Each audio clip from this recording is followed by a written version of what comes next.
Hello, everyone. Today we have the lovely Terri Wade. Terri, it's so nice to have you here. Oh, it's such an honor to be here. Thank you so much for having me, Ina. It is quite a pleasure. I like to do my research and I can't wait to dive into your story. But before we start, can you tell everyone what is it that you do right now and who do you do it for? Yeah. So right now I am a self-mastery success coach and I help lady entrepreneurs to create more success in their business and more fulfillment in their life. I run a 6-month abundance mastermind. I run different courses. I actually just started getting into courses. I'm doing a get booked course, so an 8-week get booked course. And then I infuse a lot of mindset. I used to teach at a college, Skyline College, a business course.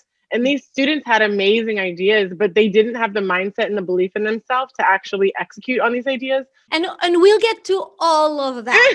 But before you encountered entrepreneurship, Mhm. what were you doing and what did you think your life was going to be in a more traditional way? Yeah, well, my dad had told me he's a lawyer. He's like, "Hey, you're going to be a doctor." So I went into college and I went like bio, and then I started taking some bio classes and chemistry and seeing blood, and I was so turned off. Of course, it's very necessary, but it was definitely not for me, not my path, not my calling. So I went undecided, and I found business and marketing, and I really realized I'm really fascinated by what it's kind of like the psychology of business that I'm really interested in, but why do people do what they do and what attracts their attention and why? So, and I'm just really personable. I like talking to people, so it was a good field for me. And then from there, I was always working in small businesses. One of my first jobs was working at a cafe for my uncle, Mhm. and I just got to see the day to day, behind the scenes, the whole thing. And then I worked for a lot of small businesses, even like small business franchise owners at the Little Gym, even at Kaplan, and then other people that had a bakery. So one of my jobs that was a pivotal moment for me, reported to a lady who was a consultant at the school, and as I was leaving, she was like, "Well, what's next? I can help you find a job." And I was like, "I actually don't want a job. I want to do what you do. I love consulting." She was getting like $200 an hour coming in for 3 hours a day. I was like, "That's awesome." Like, I was like, "I want to do what you're doing." And then she told me, like, "That's cute, but you're too young and too inexperienced."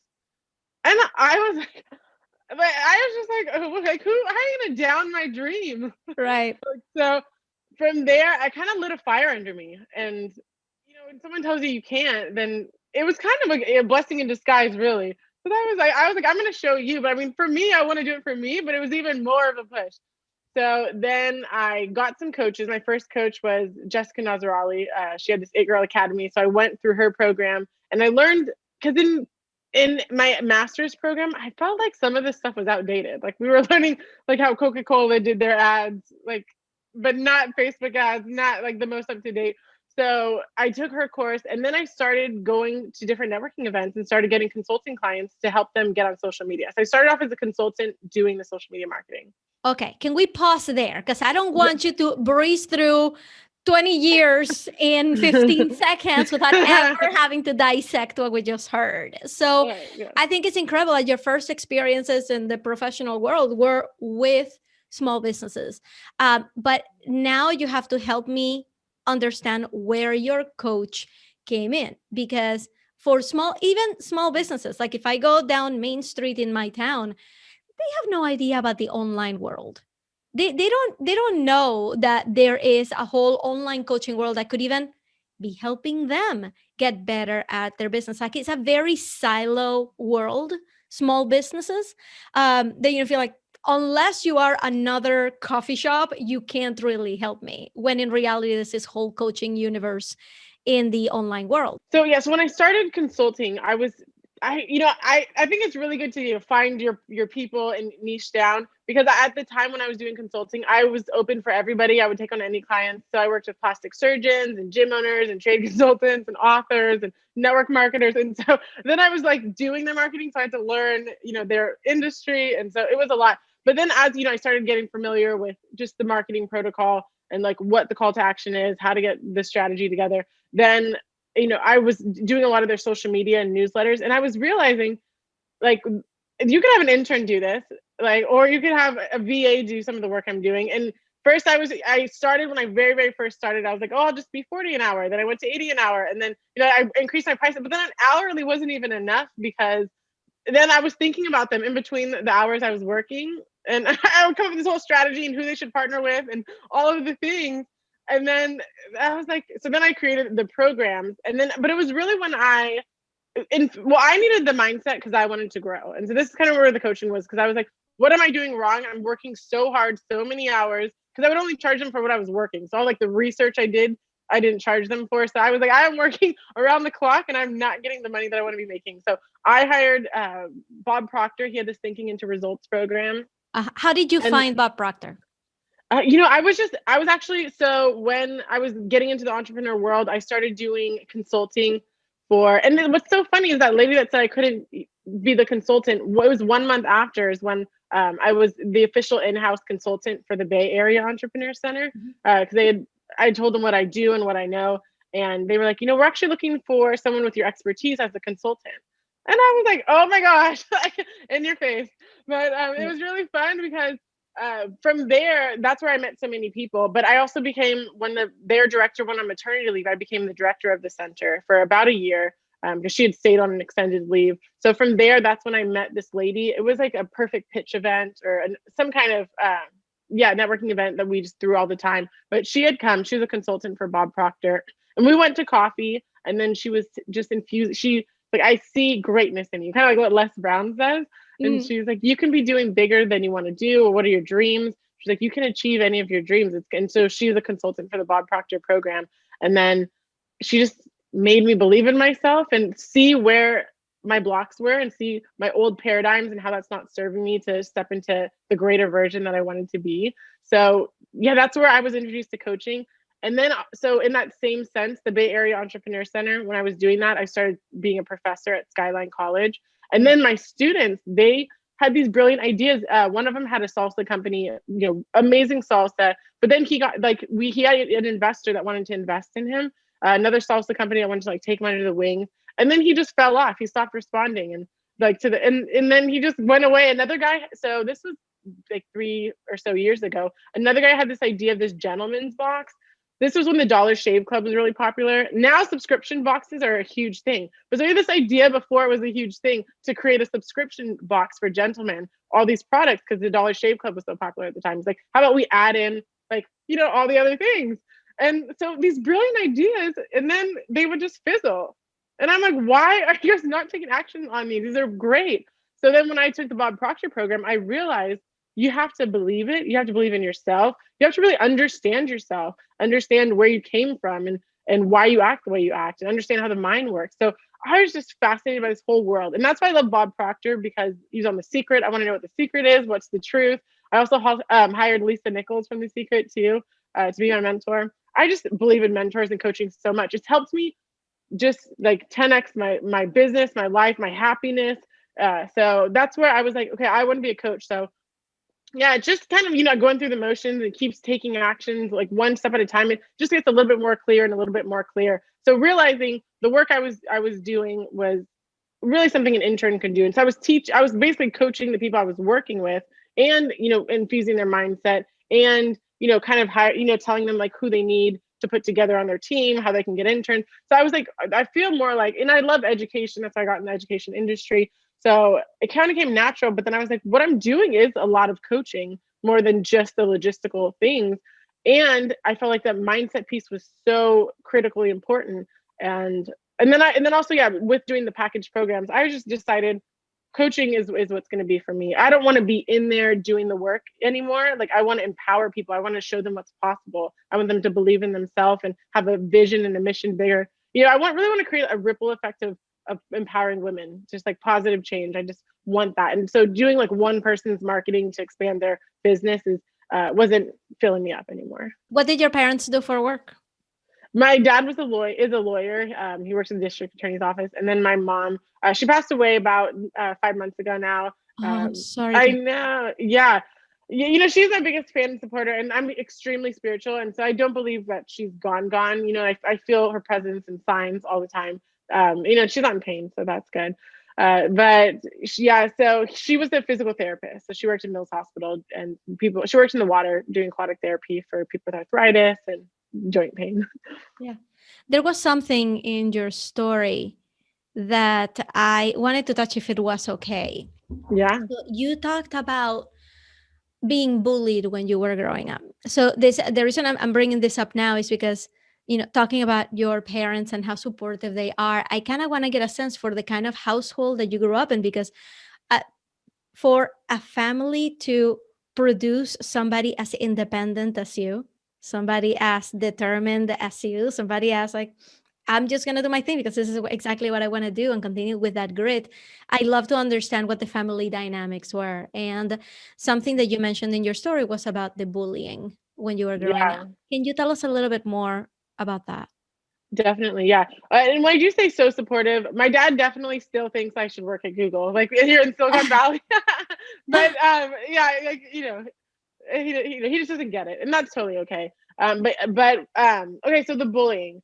Yeah, and this is also what really fuels me. So when I was younger, I was bullied by my stepsister. So my dad, he got How married to this how lady. old how old were Yeah, I you? was about 7 years old. He's like second grade. So I was so excited because at the time I was like, oh, I'm an only child, and I've always wanted sisters. Like this is gonna be a dream come true. And I was so sweet. My mom was the sweetest person ever, and so like I'm really sweet and I love on people, and I just am happy to be alive. And so I was so nice to them. And there was a, can you get me this? Can you do that? And my mom always did that for me. So I was just, like happy to have sisters. And then they really started turning it, and it turned into like this whole Cinderella story where I was, if I didn't do it, then they would like lie and say something so I would get in trouble. So now it became like I have to do it, and like like I felt like I was kind of their like slave, like just like doing stuff for them. And it was just, yeah. And then, you're so young. So first I'm just trying to be like, nice and, happy and excited and want to be included. And then a part of it is because I didn't have any brothers and sisters growing up. Everyone just sees it from their point of view, right? I mean, who knows what everyone else is thinking, but maybe like that's that brother sister dynamic, is you make fun of each other, you kind of do things. And so, but anyways, I just really internalized it. And, so first I was like doing all these chores, and if I didn't do them, then they would say some lie. And at the time, my mom was in rehab. So, she's a very loving mom, but went through so much trauma in her childhood. So she's in rehab. Then my dad would just kind of worked around the clock because he was like still, getting started in his like law, practice. And so my stepmom, she ended up like she was cheating on him, like, and then so yeah, this her coworker, who I just knew as her coworker, but I'm 7, I don't know what's happening. And then so when I told my dad, he was like, "Oh, just talk to your stepmom." I'm like, she doesn't care. And then so yeah, it was just like then just so alone. And I was like, Yeah. what am I like? I don't want to be here.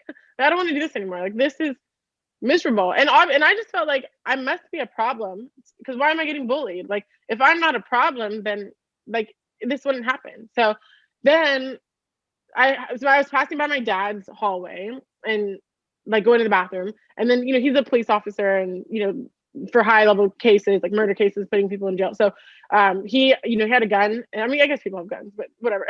So yeah, he had a gun, and then he was closing the drawer, and I passed by and I saw it out of the corner of my eye. And I'm like 7 years old, 8 years old maybe at that time, because then they gotten married.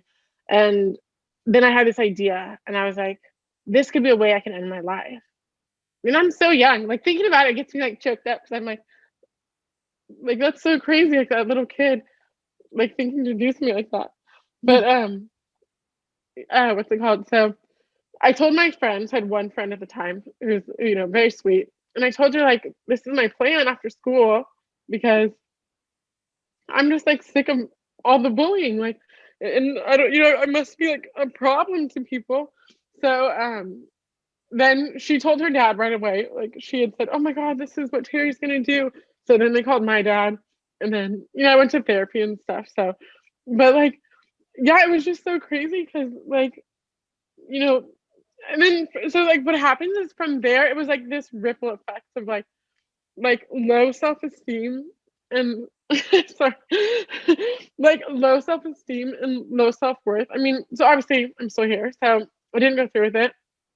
But then like slowly building it up, and it was nice because I had like a really great therapist, and she just like played games with me and like made me feel like I matter, I'm worthy, and stuff like that. But yeah, like from there it was like I would just get in like relationships that weren't like super loving, because I was just happy to be loved. And so and then I took these jobs, like just like the like first getting out of college, like just any like job just to get a job. And not asking for my worth, like just kind of like getting the bare minimum. And then like when I had asked the manager, she was like, you should have asked for so much more money. Like you're making less than the last person who was here, and you have a degree. And I was like, oh my gosh, but I was like, I didn't know at the time. And so anyways, but I just lowballed myself, and I didn't have that self-esteem and that value. And so that's also like a huge part of like why it's so important for me for other people to like believe in themselves and get the confidence, because now like through coaching and then also through my spiritual like awakening, I guess. I just did a course in miracles, and I've gotten really really like in touch with just who I am on like a really deep sense. And so I want to like share that with other people who've like been through that experience. They have that low self-esteem, they don't feel worthy enough. And that's the thing with like this business. It's like so many people have these great ideas, but they don't think they can do it. And like a lot of my clients, I was talking to a client yesterday, and she compares herself. Like she was so excited, and then all of a sudden, she realized this person she'd been, colleagues with or on the same level with, like she was doing so much better than her. And then she felt like, I can't do this. And I'm like, you can't compare, like just because. So anyways, like, but she has a lot of limiting beliefs, and she lowballs herself all the time. And so I'm like, like that's like where I'm like, no, like you are like worthy of it all, the value you bring, who you are, your presence. So, like that's what really fuels me too, is like I want to instill that confidence in people. And then I have like a lot of like cousins that look up to me. And so they like are following in my footsteps. And so at the time when I didn't really value myself, I was dating like hood guys, I guess. Like, and then my cousins, my little cousins, then they started following that. And I was like, oh no. And so now they get to see me, and they're like so proud, and they're like looking up to me. And then I have my, all my clients, and they're like, because of you. I have always like voice notes and, things I keep just to keep me going. But yeah, they're like, because of you, I didn't quit, or, like you've changed my life, or things like that. So that helps. Thank you for sharing that with us, because it's so powerful, because we all have a story, something that happened in our life that made us feel not good enough. And for a lot of us, it stays with us for a very long time. And it takes a very, very strong, brave person to face those fears and say, I'm going to have the life I want, despite what these two girls decided to do to me 30 years ago or 20 years ago or whatever it is. So I commend you for having made it here and for impacting the lives of so many people. And you should be extremely proud of that, which I'm sure you are, and I'm sure your parents are, I'm sure your mom is. And thank you. So it's no secret to anybody who listens to the podcast that I was a victim of bullying as well, and how it's really what fuels us now. It's like, I'm gonna show them, and in the process we go and we do good in the world, right? And we inspire other people, which is it's a wonderful thing to use our insecurities for good. Yeah. And on that note, I wanted to just say, I'm really like you sharing your story and I had a huge problem with being vulnerable. So I'm like, you're like making this open space where I feel like it's okay to be. But like my dad, when I walked out of the door, he'd always like, like, oh, fix your hair, get your face. Like it was like I had to be like, presentable, perfect, like walking out and stuff. So I didn't think I could share and like cry like on camera, anything like that. And so I saw you doing your summit, and I had you in my summit. When I was watching your summit, you interviewed a lady who brought you to that moment. I think this might have been the first time that you were sharing that bullying experience, and that brought you to tears. And that really like, I was like, wow, like she's so brave for sharing that. So. Thank you for saying that. And I'm gonna tell you, it's every time that I share anything so personal, I shake, and I'm because I'm frightened of what anybody's going to say. Is this gonna help anybody? Is there any purpose of me sharing this? And there always is. There's always somebody who's listening who's like, well, if she can do it, then so can I. So it's just a big lesson on like vulnerability, which you have shown today. Mm-hmm. And I wanted to ask you something. This question is for me, because us having had, that kind of experience growing up, do you consider yourself to be a people pleaser? Yeah, that's a great question, and I've gotten out of it, and it's so funny. So I was telling the Abundance Mastermind ladies, because they're talking to me about similar things where we know our environment's so important, and who we surround ourselves with, and what we internalize. So this lady who like we had hung out, it was like my mom's friend's daughter. So anyways, we had all kind of hung out together. And then she's like very negative, and then she was just saying things that were kind of negative in my inbox and being a little condescending. And so I just told them, like, I just, kind of blocked her messages. And I was like, because it was bringing me down, and I was Yeah. thinking about it, and then I was thinking, oh, is what I'm doing okay? And I know I have the best intention. I know what I'm doing is okay, and I'm always safe and protecting. I'm doing, all the procedures necessary. So yeah, so I just put her in my spam box. But before, the old me would have tried to explain myself, like, and yeah, I'm wanting to, like, yeah, maybe please her, or make the situation less awkward or whatever. But I was like, no, like, I'm not dealing with that, because what happens is, like, I don't want to bring that energy to my boyfriend, to, my family, to my community, to my clients. Like, that's even, so one person who's negative, just putting the, letting them be negative. And then, but at first I would have wanted to please them, but I've gotten to a point now where, I am me, and, take it or leave it. And I only want people that want me around anyways. Right. So, and it's, yeah, and I'm very positive. And so some people will say, why are you so positive? Like, they don't like it. And I'm like, that's totally okay. If my positivity offends you, like, don't be around me. I don't, like, I don't want to deal with that anyways.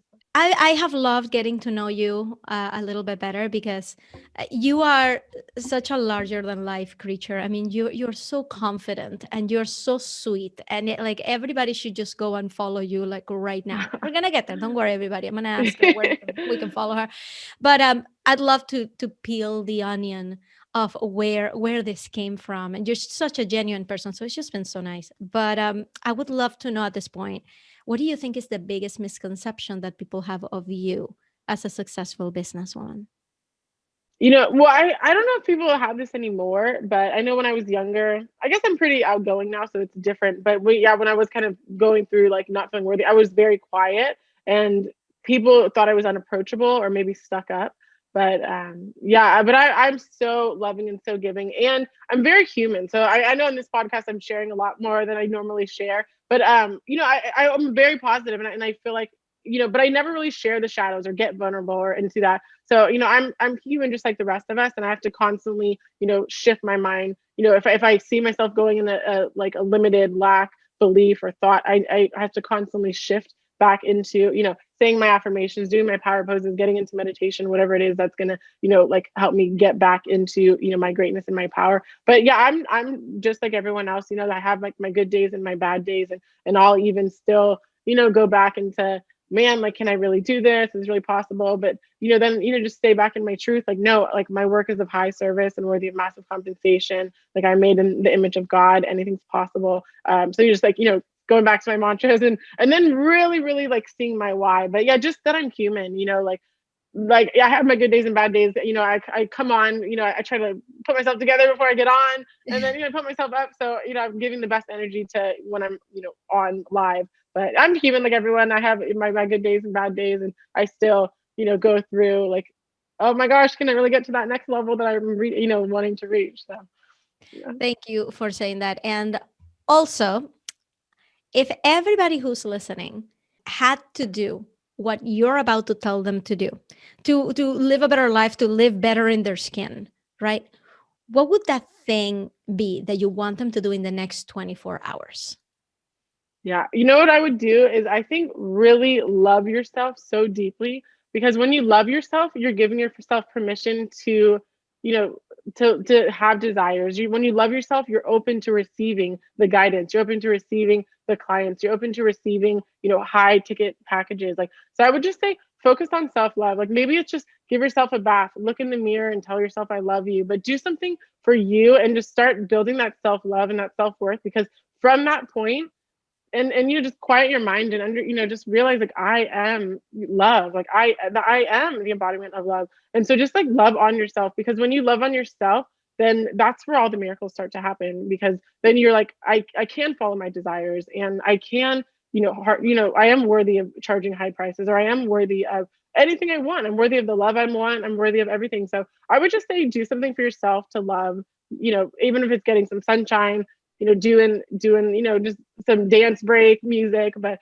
I would just say, do something today to just really love yourself, and get quiet, maybe journal on, what that means to love yourself, and really what the vision is, what you want. Dream big. Thank you so much for that. And Terry, it's been such a pleasure to talk to you. So now where can people find you and follow you and join your programs? Yay! Well, yeah, follow me on the Lady Entrepreneur Society on Facebook. Or not on Facebook, well, on Instagram and on Facebook. I have a Facebook group, the Lady Entrepreneur Society. Those are the two platforms I use the most. And then you can go to my website, terriwade.com, and that'll have just all the ways to work with me. I have a Get Booked program coming out soon, and the Abundance Mastermind will start again in a couple months. Amazing. Thank you so much, Terry. This has been great. Such a pleasure. Thank you.